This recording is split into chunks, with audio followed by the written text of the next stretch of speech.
नमस्कार और बहुत बहुत स्वागत है आपका सीएनबीसी आवाज पर। आप देख रहे हैं property Guru presented by signature global और आपके साथ मैं हूं आपका होस्ट विपिन भट्ट लेकर हाजिर है एक बार फिर आपका मनपसंद शो जो कई सालों से लगातार आपके लिए रियल एस्टेट की हर उस सवाल का जवाब देने की कोशिश करता आ रहा है जो आपके मन में रहता है, चाहे घर खरीदने की बात हो, बेचने की बात हो, कमर्शियल इन्वेस्टमेंट हो या फिर जमीन खरीदनी हो या रियल एस्टेट से जुड़ा कोई और मसला हो। हमारी कोशिश यही रहती है कि हम आपकी मदद कर सकें। तो चलिए आज भी यही कोशिश रहने वाली है। आज के हमारे मेहमान हैं आशीष महाजन साहब, को फाउंडर प्रॉप स्टोरी। सर बहुत बहुत स्वागत है आपका प्रॉपर्टी गुरु में, और दर्शकों को उम्मीद रहेगी आपके सवालों के जवाब की, और साथ ही थोड़ा जानना भी चाहेंगे कि इस समय प्रॉपर्टी बाजार में हम just exactly in the mid of the festive season खड़े हुए हैं। अब तक सब कुछ अच्छा है। अब थोड़ा फॉरवर्ड लुकिंग आपसे पूछना चाहूंगा कि ये जो फेस्टिव सीजन है, क्या तैयारी है डेवलपर्स की, किस तरह के ऑफर्स है बाजार में और किस तरह का रिस्पॉन्स होम बायर की तरफ से अगर कोई मिलना शुरू हुआ है उस तरीके से, तो आपके नॉलेज में हो तो हमें जरूर शेयर कीजिए।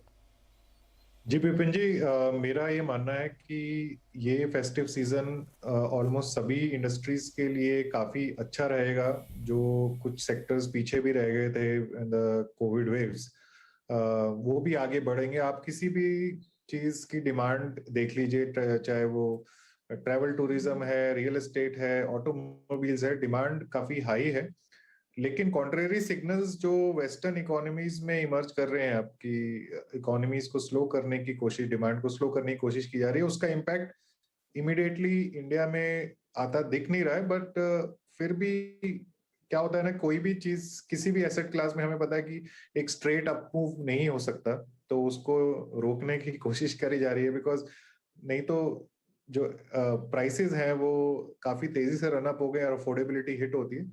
पर अभी तक जो सिग्नल्स हैं उसके हिसाब से डिमांड, हाउसिंग की डिमांड काफी स्ट्रांग है, कमर्शियल की भी डिमांड काफी अच्छी है। और अगर मैं सिटी स्पेसिफिक बात करूं तो जैसे बेंगलोर एक सिटी है जहाँ पे बहुत सारे लॉन्चेस प्लान्ड है, पर वो लॉन्च नहीं है, तो कम लॉन्चेस के कारण डिमांड सेटिस्फाई भी नहीं हो पा रही। गुड़गांव में मैंने आजकल में ही सुना कि एक काफी प्रेस्टिजियस प्रोजेक्ट लॉन्च हुआ और डे वन पे ही कह रहे हैं कि फुली सब्सक्राइब हो गया, एंड प्रॉपर्टी स्टार्ट होती है 6 या 7 करोड़ रुपए से। तो इस तरह के काफी सारे सिग्नल्स हैं। दो सिटीज जहाँ पे कंफर्टेबल इन्वेंट्री है और ब्रिस्क सेल्स भी हो रही है, वो है मुंबई और पुणे। तो मुंबई पुणे में अच्छी सप्लाई ऐड हो रही है और अच्छी सेल्स भी हो रही है। बाकी शहरों में थोड़ा मिला जुला सा वो है, बट मुझे ऐसा लगता है कि हम एक ऐसे एनवायरनमेंट में आ चुके हैं जहां प्राइस इंक्रीज उतना आसान नहीं होगा जितना पिछले 6-8 महीने में रहा, लेकिन डिमांड रहेगी क्योंकि हाउसिंग की शॉर्टेज है, क्वालिटी हाउसिंग की शॉर्टेज है इस समय। चलिए, तो अच्छी बात है। प्राइस इंक्रीज यानी महंगाई के बीच में हम खड़े हुए हैं। काफ़ी हद तक अभी भी कीमतें ऊपर हैं, कुछ प्रोजेक्ट्स में बढ़ती हुई भी नजर आई। रिपोर्ट्स आती रहती हैं, हाल ही में भी कुछ एक रिपोर्ट्स थी और प्राइस बढ़ने की बात कहती है। इंटरेस्ट रेट धीरे धीरे बढ़ ही चुके हैं और बढ़ने की यहाँ पर आशंका है। लेकिन इन सबके बीच भी अगर डिमांड वैसी की वैसी ही है जो हमने पिछले 1-1.5 साल में देखी, रोबस्ट डिमांड आप कह सकते हैं, तो इससे अच्छा किसी और सेक्टर को क्या उम्मीद रहेगी। और फेस्टिव सीजन ये एक और वो मौका रहता है जब खरीदार भी आगे आता है और बेचने वाला यानी कि डेवलपर भी आगे निकलता है कि अच्छी डील्स दी जा सके, ज़्यादा से ज़्यादा सेल्स की जा सके। नंबर्स हम आने वाले महीनों में देख ही लेंगे, लेकिन कुल मिला के अभी तो चीज़ें अच्छी लग रही हैं, तो अच्छी ही बात है। और इसमें आगे हम जैसे जैसे सवाल जवाब लेंगे थोड़ी चीज़ें और बातचीत करते जाएंगे। तो चलिए सवाल जवाब के सिलसिले को शुरू कर देते हैं। अनुराग मेहरोत्रा हमारे साथ जुड़ गए हैं, द्वारका नई दिल्ली से कॉल कर रहे हैं। अनुराग साहब बहुत स्वागत है आपका प्रॉपर्टी गुरु में, बताइए क्या पूछना चाहेंगे। Thank you, sir. And I really want to congratulate CNBC Awas team. I think it's a great show, which gives a lot of good advices and insights to so many people actually. And आपके experts के through actually it makes a lot of comfortable decision making for a lot of users like me. Okay, so I really watch your show regularly and it's a great show. बहुत शुक्रिया अनुराग साहब आपकी इस हौसला अफजाई के लिए, और ये हमें और बेहतर काम करने के लिए प्रेरित करता है। बताइए हम क्या मदद करें आज आपकी। तो मेरे को actually what I am trying to ask here is like, see मैं द्वारका सेक्टर 3 में रह रहा हूँ अभी। और मैं सेक्टर 9, सेक्टर 7 या सेक्टर 10 या 12 की तरफ मैं आई एम लुकिंग फॉर 3 और 3+ BHK अपार्टमेंट, ओके, फ्लैट। ठीक है। So ready to move in. Okay. Right, and मेरा बजट रहेगा 1.25 to 1.4 के लगभग. And the only thing is like I'm looking nearby sector 9. Okay. And which will be easy commute to Gurgaon, so which is near to my office also. Sector 9 reason because my kids are studying in sector 9 school, and so it will be easy for both family point of view as well as from office point of view. Right, तो sector 9 पर आप ज़्यादा comfortable रहेंगे अपनी family और तमाम दूसरे factors को देखते हुए। 1.5 करोड़ तक का बजट आप रखते हैं तो ज़रूर हम यहाँ पर अपने एक्सपर्ट से राय लेते हैं। आशीष जी आज हमारे साथ हैं, तो आशीष जी सबसे पहले तो बधाई, और ये दर्शकों का ही फीडबैक रहता है कि आप आते हैं, आप जैसे लोग आते हैं, एक्सपर्ट्स आते हैं शो पर और उससे उन्हें फ़ायदा होता है, तो ये आप इसके लिए बधाई के पात्र हैं। और इनका सवाल अनुराग साहब का कि बाकी आपने सुना ही, हाँ बस एक पॉइंट जो मुझे लग रहा है ये रेडी पोजीशन चाहते हैं वो आप ही बताएंगे, और बाकी जो भी इनके सवाल आते हैं सेक्टर 9 और तमाम 7, 10, 12 तक भी इनके लिए काम चल जाएगा। जी विपिन जी, सैडली मतलब इनका सवाल काफी अच्छा है, क्योंकि द्वारका एक दिल्ली का एड्रेस प्रोवाइड करता है, लेकिन द्वारका गुड़गांव से सटा हुआ है। द्वारका के अंदर नई डेवलपमेंट्स ना के बराबर हैं। जो भी डेवलपमेंट्स है वो पुरानी हाउसिंग ग्रुप हाउसिंग सोसाइटीज हैं, डीडीए के कुछ फ्लैट्स हैं।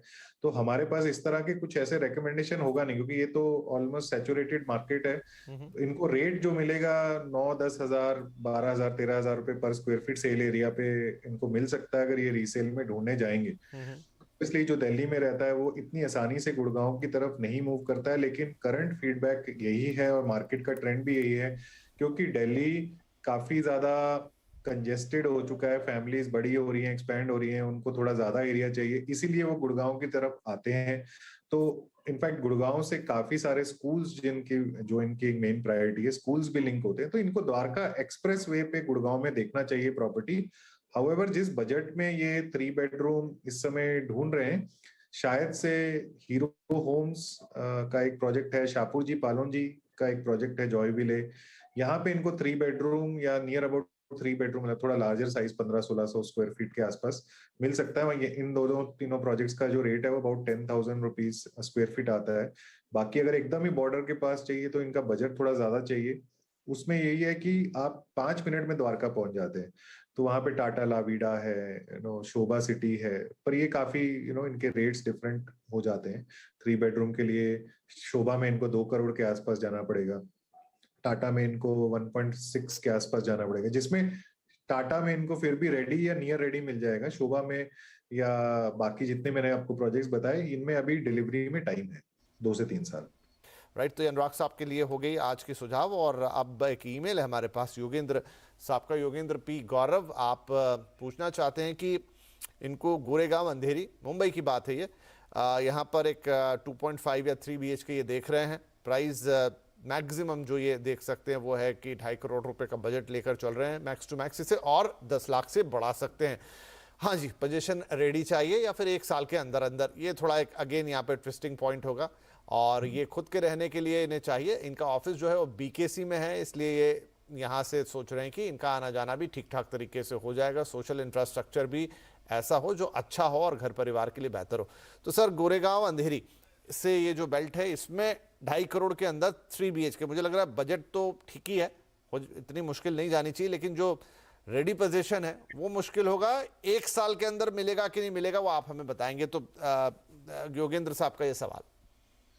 तो विपिन जी, अब देखिए सेकेंडरी मार्केट में भी ऑप्शन हो रहे हैं, क्योंकि इन्वेस्टर्स अब एग्जिट कर सकते हैं, मार्केट अच्छी है।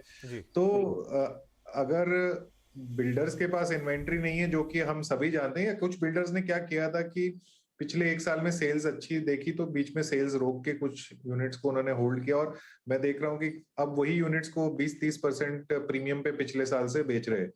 तो ये जो लोकेशंस टारगेट कर रहे हैं, यहाँ पे पर square feet rate on carpet जो है वो 35-40 हजार या उससे हाई पे ही जाएगा। जैसे अगर आप गोरेगांव और अंधेरी को 2 पॉइंट लेते हैं, तो इनकी western parts are expensive and eastern में may be slightly cheaper, okay, थोड़े कम रेट पे हो सकते हैं। तो और ये इनकी बिल्कुल जो रीजनिंग ये है कि मेरे को BKC में काम करना है तो मैं हाईवे के थ्रू ट्रैवल कर सकते हैं एंड जल्दी से BKC पहुंच सकते हैं। एक प्रोजेक्ट हमने इनके लिए और सोचा है, वो थोड़ा सा लोकेशन ऐसे अभी एज ऑफ नाउ उतनी डेवलप नहीं है, लेकिन वो बीकेसी से एकदम पास में है। बांद्रा ईस्ट में थोड़ा सा, बिकॉज वहाँ स्लम्स और ये सब है, but over time 5-8 years 10 years का अगर व्यू लेंगे तो होपफुली ये एरियाज भी बांद्रा वेस्ट जैसे दिखने लगेंगे या नियर अबाउट। तो वहां पे शाहपुर जी पालोन जी का एक प्रोजेक्ट है, बीकेसी 28, एक स्लम रीडेवलपमेंट प्रोजेक्ट है ये। उसके अंदर 2 bedroom अपार्टमेंट्स 2 करोड़ से स्टार्ट होते हैं, एंड दे कैन बड़े साइज पे भी जा सकते हैं। उसका रीजन पर स्क्वायर फीट कम होने का यही है कि वो एरिया उतना अभी रिहायशी उससे एक्सेप्टेड नहीं है, लेकिन बीकेसी से आप बस रोड पार करिए और आपको ये प्रोजेक्ट मिल जाता है। तो क्या ये 1 साल के अंदर मिलेगा? आई डोंट थिंक सो, इसमें थोड़ा वक्त है। हाँ, ऐसे 2 से 3 साल कोई भी हम अगर आपको इस समय, मैंने जैसे आपको बताया, जैसा कि ट्रांसकॉन ट्रायम्फ है अंधेरी वेस्ट में, वहां पे आपको इन्वेंट्री मिल सकती है रेडी टू मूव इन, लेकिन वो सेकेंडरी में मिलेगी। लोधा न्यू कफ परेड है जहाँ पे आपको सेकेंडरी में मिलेगी अगर आप चेंबूर की तरफ जाना चाहेंगे, वडाला की तरफ, राइट। तो ये ready to move in options है, और जरूरी नहीं है कि एग्जैक्टली 2.5 2.6 के बजट में, थोड़ा ऊपर नीचे हो सकता है। बाकी डेवलपर्स के पास इस समय जो प्रोजेक्ट्स हैं वो mostly 2-3 years 4 years down the line में ही डिलीवरी है। तो बीच में 1.5 साल लॉन्चेस उतने हुए नहीं, और जो पुराने प्रोजेक्ट चलते आ रहे थे वही कंप्लीट हुए। इसी कारण देश भर में जो इन्वेंट्री की एक सिचुएशन देखी गई है वो थोड़ी सी बिगड़ सी गई है। होप कि ये जवाब आपकी काफी मदद करेगा अपनी सर्च को आगे बढ़ाने में। चलिए, इसी के साथ हमारे लिए वक्त हुआ एक छोटे से ब्रेक का, लेकिन ब्रेक के बाद भी सवाल जवाब बातचीत सबका सिलसिला जारी रहेगा।